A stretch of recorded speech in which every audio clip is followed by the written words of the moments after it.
Hello, my pen friends. Welcome back to another episode of Currently Inked, where I answer some of your pen and ink and paper related questions, and maybe some non-related questions as well. Just depends on what appears in the roulette of questions that'll show up here in front of me on the screen.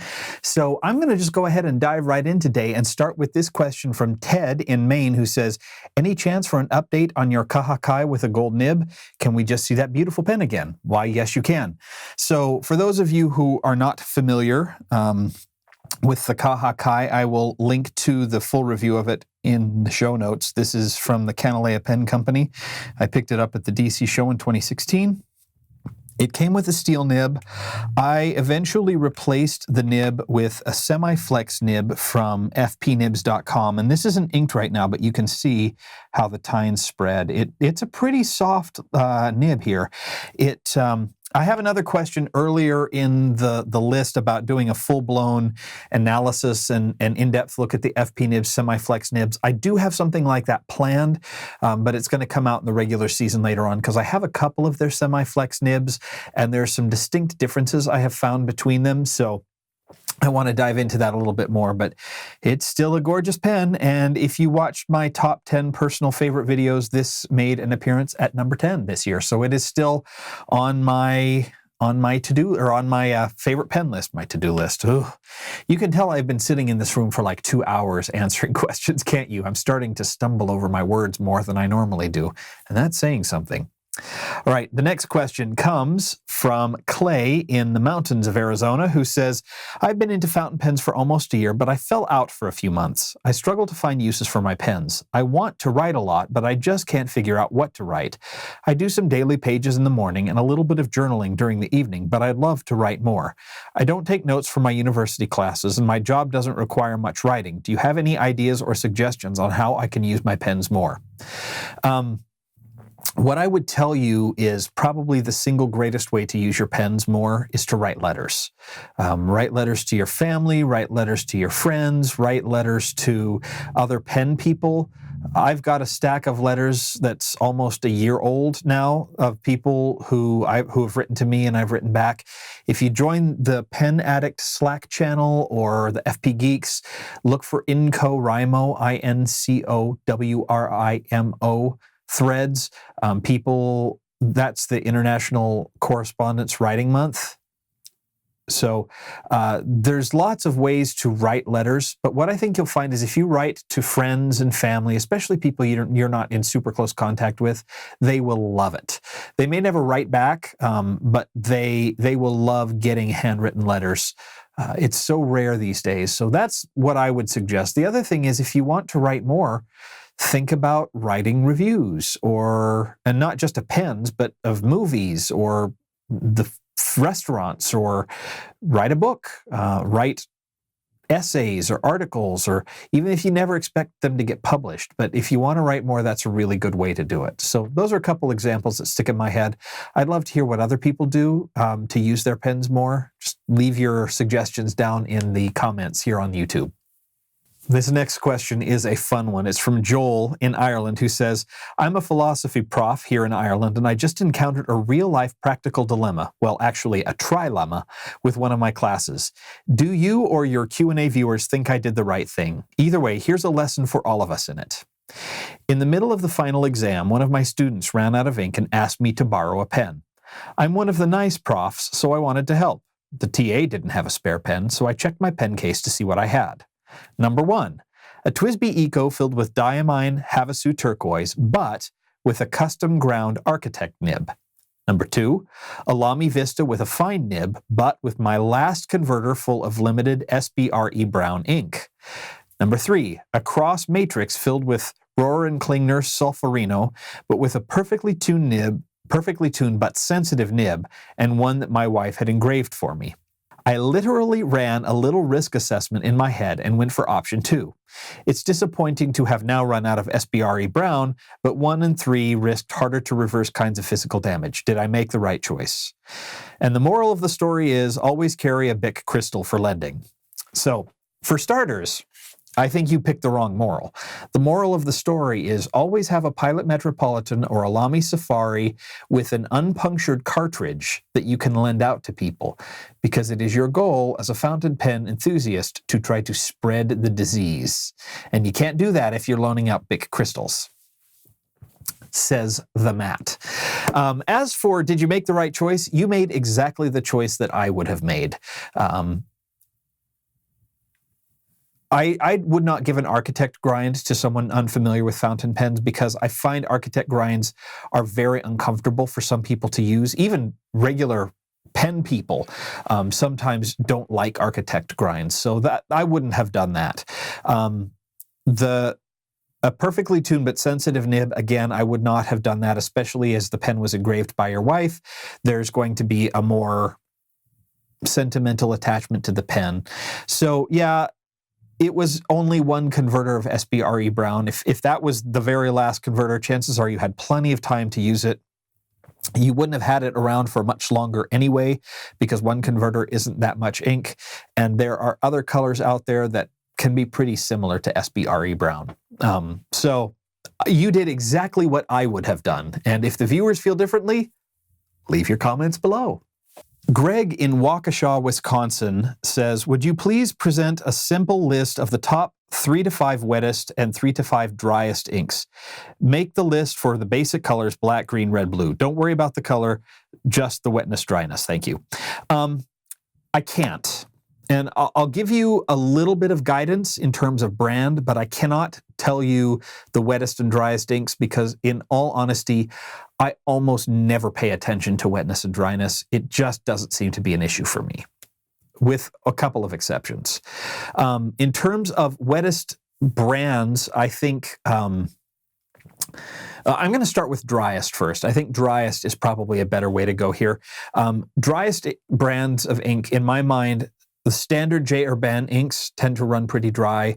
Franklin Christoph inks tend to run pretty dry, and the Graf von Faber-Castell inks also tend to run pretty dry.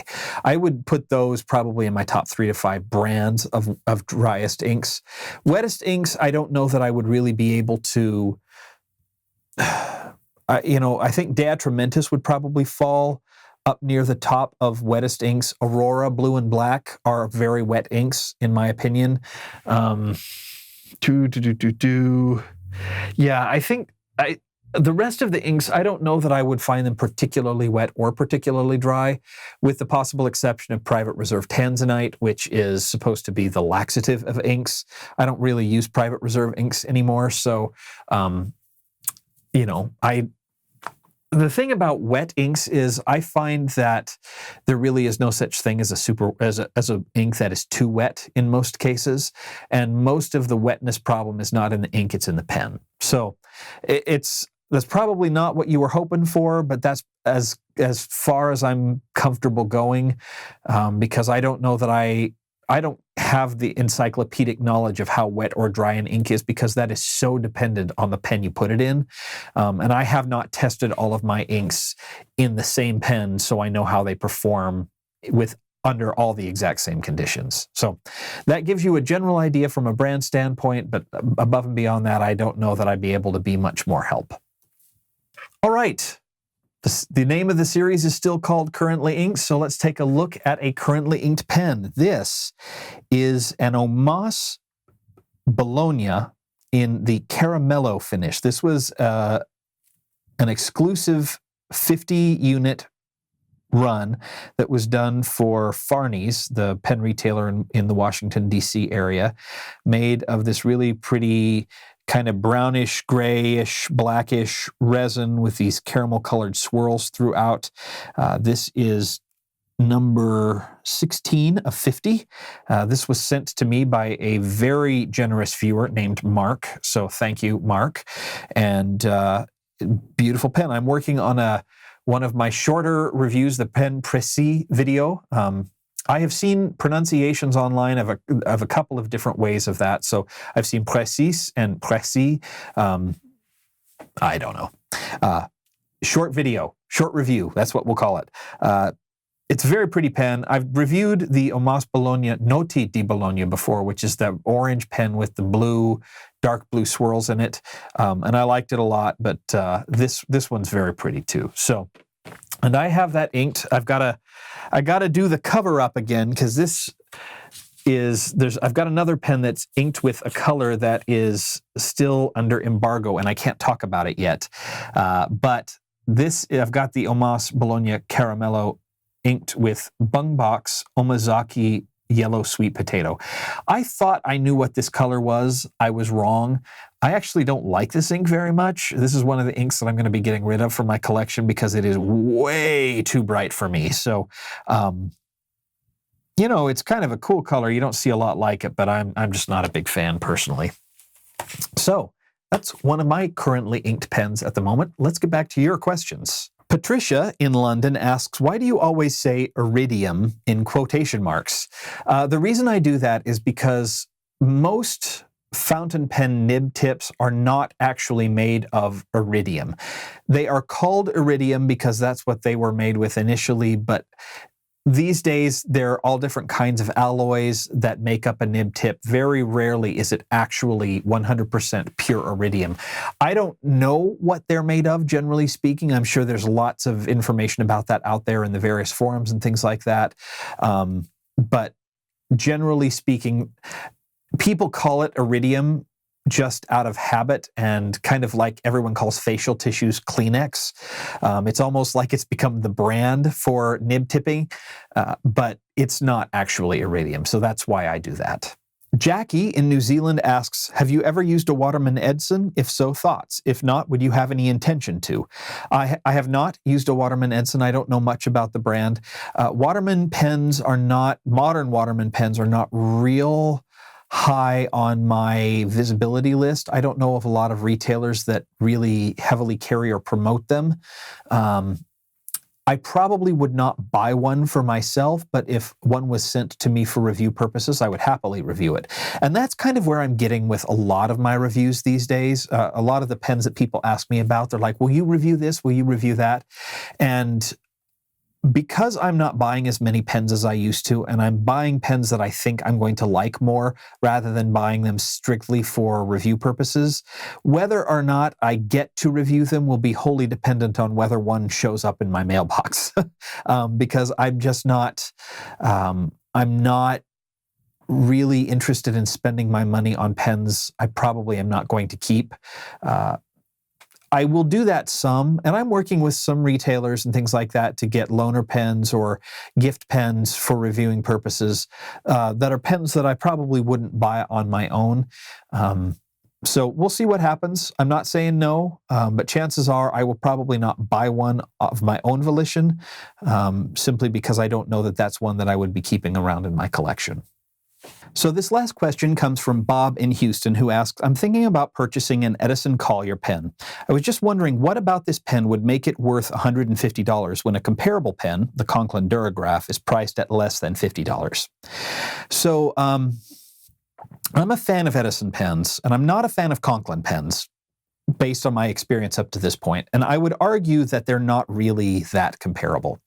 The big difference is that Conklin is owned by Yafa. These are mass-produced pens. Most of them are manufactured in China. Not that there's anything wrong with that necessarily, but these are mass-produced pens. The nibs on these pens are inconsistent, as has been my experience. Some of them write really well, some of them don't. And they are based on old designs.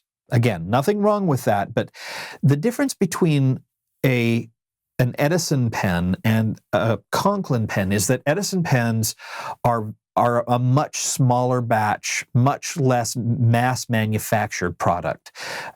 Edison Pens is a very small company, one or two people in the shop. Every pen is adjusted by hand. Their nibs are almost uniformly very good out of the box because Brian adjusts them. In fact, Brian Gray of Edison Pens studied with the famed nibmeister Richard Binder. So he has undergone a lot of work to learn how to make his pens write well. In addition, these are his own designs. made in his shop, hand finished by him and his small group of employees. So I think what makes the Edison $150 versus the Collier or the Conklin $150 is going to be the quality of the finish, the quality of the writing experience, and the fact that this is largely a hand-finished and small batch product versus a mass-produced and of questionable quality control product. Now, I know a lot of people have had really, really good experiences with Conklin pens, the modern Conklin pens. I have not, but I've only tried one. So my sample size of one is not indicative of the entire brand. And for some people, that may not be enough to justify the difference in cost. It is for me. I like supporting small manufacturers. I like supporting people who really care about the quality of their products that they put out. And with both Monteverde and Conklin products, which are both owned by Jaffa, and I've had problems with both of these in the past, quality control seems to be kind of a secondary concern for them. And so when you buy one of these pens, my experience has been you never know if you're going to get something that works or doesn't. They have been very good in the past about fixing problems, but I would much rather deal with a company that prefers not to have problems in the first place than a company that does a really good job of fixing them when they do happen. Personal opinion, but that's kind of where you go. All right, I think that's going to do it for this episode of Currently Inked. Thank you so much for joining me for another bunch of questions and answers. We will see you here soon for another episode. Take care. Bye.